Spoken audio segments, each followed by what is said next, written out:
Okay, we're going to do some ratio proportions here today. Now, it's either a direct proportion or an inverse proportion. Direct proportions are the ones we're used to having.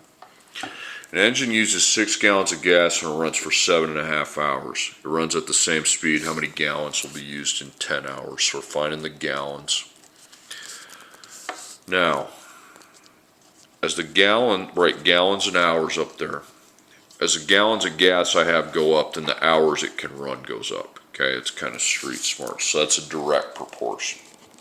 Direct, you set it up old school. If you have time, I'd put it on bottom. Gallons, hours, gallons, hours. So we know we have 6 gallons, 7.5 hours. Well, I have 10 hours, find the gallons. 6 times 10 divided by 7 and 1/2. Got 8 gallons. Makes sense, okay. In excavating the foundation of a building to a 4-foot depth, 1,800 cubic yards of soil are removed. How many cubic yards are removed when excavating a 9-foot depth? Rounded 2 decimal places, so you're finding cubic yards, okay. Alright, now, put feet and then cubic yards. Now, as the number of feet go up, what happens to the cubic yards of soil we need to fill? Well, that would also go up, so that's another direct, okay? So you set it up old school. Put feet, cubic yards, doesn't matter what's on top, what's on bottom today, okay? Alright, 4 foot, 1,800 cubic yards. And we have to find the cubic yards for 9 feet.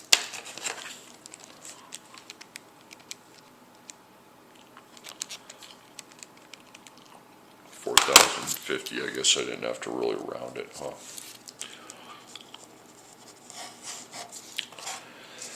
Okay, a homeowner pays $2,973 in taxes on property assessed at $187,200. After improvements are made, the property is assessed at $226,700. Using the same tax rate, how much tax will be paid? Tax equals. So I put tax and property assessed. Well, as your taxes go up, that's because your property value is higher. So that's another direct. Okay. Okay, so taxes, property. Taxes, property. Okay, so we got $2,973 in taxes. Property at $187,200. We have property at $226,700, and then cross multiply and divide. 2,973 times 226,700 divided by 187,200. Okay, just round that off. 36. Just round off to the dollar. I don't care how you round it. Make sure it makes sense though. So $3,600 in taxes. Okay, moving right along. Now there's a little diagram that you got to get some numbers from there. The tank shown contains 7,200 liters of water when completely full. How many liters of water does it contain when it's filled to a height of 3.4 meters? Okay, so I have to find liters. That's my answer to the problem. So liters and meters. As the liters of the water go up that you need of the water, well then your meters would have to also increase. Okay, so that's another direct. So I can set that up like I always do.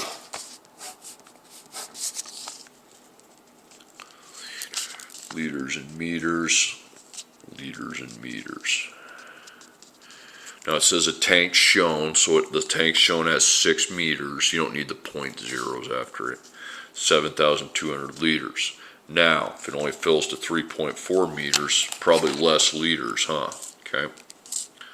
7,200 times 3.4 divided by 6 is 4,080.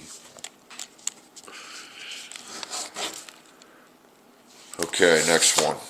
A crankshaft speed of a car is 2,915 revolutions per minute when the car is traveling 55 3/4 miles per hour, 0.75 3/4.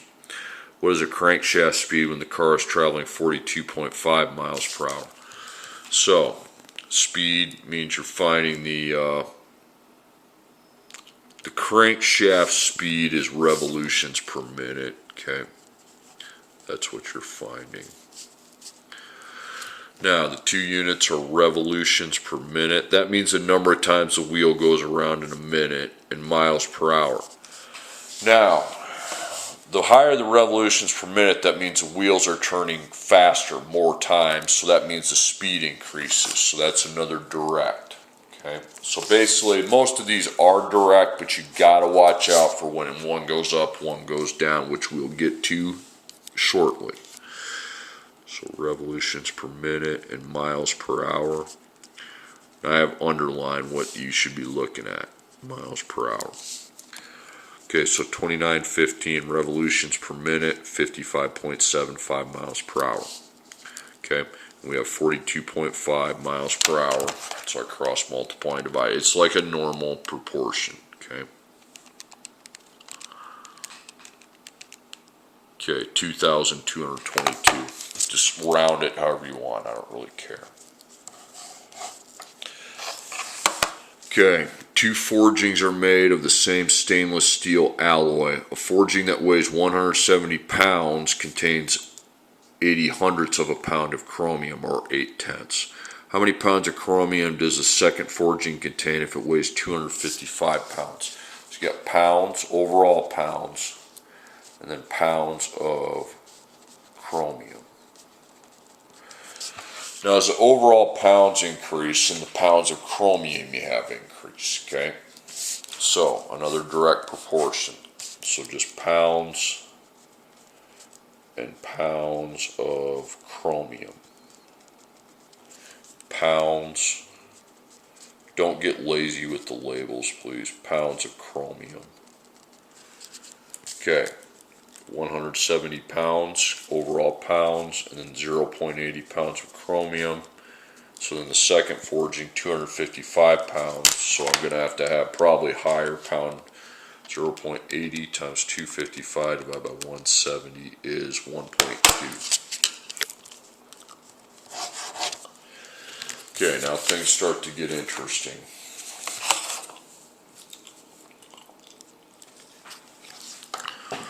Six bakers take 7 hours to produce the daily bread requirements of a bakery. Working at the same rate, how many bakers are required to produce the same quantity of bread in 5 1/4 hours?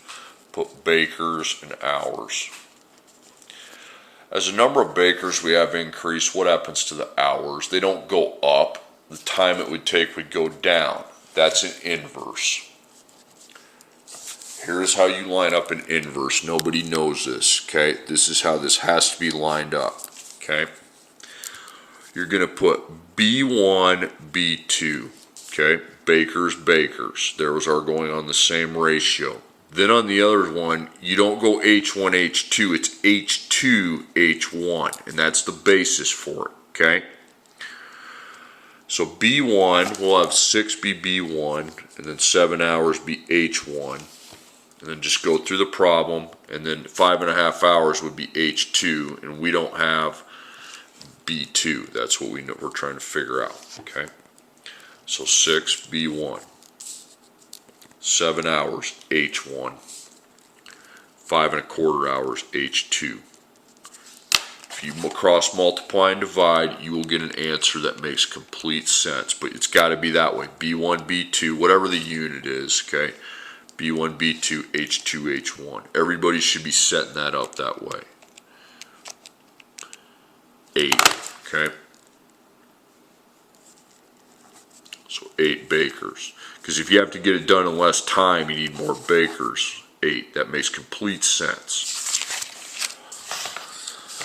Okay, now next one, a balance lever is shown. Observe that the heavier weight is closer to the fulcrum is the lighter weight. Again, there's a problem like this. An increase in the distance from the fulcrum produces a decrease in the weight required to balance the lever. Determine the values.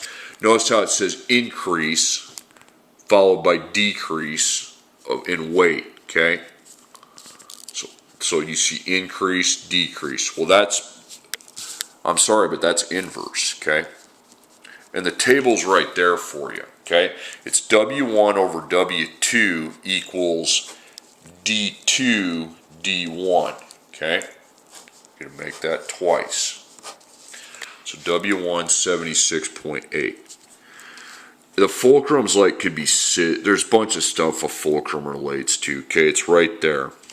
As the distance decreases, the force increases, okay? That's where that increase decrease. The longer distance, the lesser the force. Okay, you have to kind of have a good background in physics to really understand that, but those of you who don't have that background, increase in the distance, decrease in weight. Okay, that's all you need to see to know that that's inverse. Increase, decrease. So it's W1, W2, so that's an inverse, W1, W2, and then D2, D1. Okay, W2, 24, then it's easy. Okay, the D1, 35, D2 we don't have, so I take 76.8 times 35 divided by 24, okay, 112. So again, look at your ones. Heavier weight, shorter distance, okay? Lighter weight, decrease in weight would be an increase in the distance.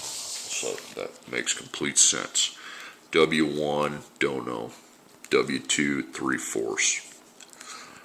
D2, 2.5. D1, 1/4. So 3/4 times 2.5 divided by 1/4. 7.5 pounds. Okay, and this would be labeled feet. Okay, so let's look at what we have here. Let's look at our ones. Okay, this has a greater force. It's also got the shorter distance. The ones do. Smaller force, greater distance. Just like it said. Okay. But all you really need to do is see that increase, decrease, and know it's W, and know it has to be an inverse. Okay. All right, now this one, well, you got to do some thinking. Of the two gears that mesh is shown, the one that has a greater number of teeth is called the gear. The one that has a fewer teeth is called the pinion. Refer to the table, determine the missing value in each problem. Okay. Okay.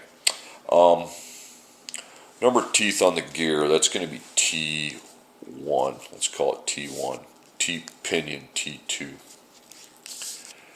Don't put G1 and G2. Okay, don't do that. Alright, you don't want to do that.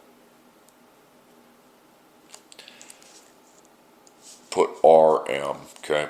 RM1, RM2. You can see gear, so it'll be 1, 1, and then the pinion 2, 2. Okay. Now I have a question. Let's look at teeth and revolutions per minute. Now look at, is it going to take, as the number of teeth, when you go around a circle, the number of teeth as it increases, what happens to the revolutions per minute? Well, it's going to take longer to go through it, the more teeth, okay? The more teeth it has to go through, then that's lesser revolutions per minute. That's lesser time it gets around, okay? So that's an inverse. So it's T1 over T2 equals RM2 over RM1, okay? And then you should be good to go. Just think about it, okay? I mean, the teeth, the more teeth you have to go through, then that's going to be a lesser amount of revolutions per minute. It just is, okay? And then conversely, the converse of that, the lesser amount of teeth you have to go through, then the more revolutions per minute. They're inverse. Okay. All right, so T1 48, T2 20.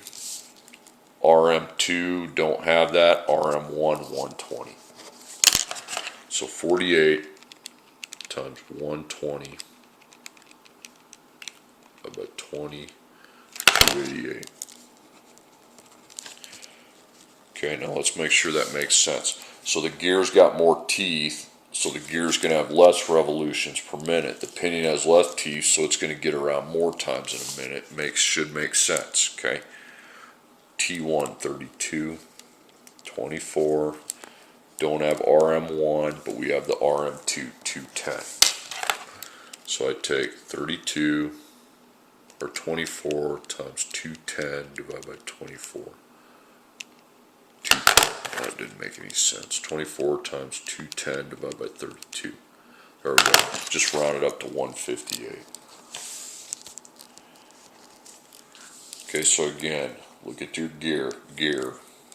Lesser teeth, then it gets around more times in a minute, okay? Or no, more teeth, it gets around less times in a minute. This one has fewer, the pinion, the little one has fewer teeth, so it's going to go around more times in a minute.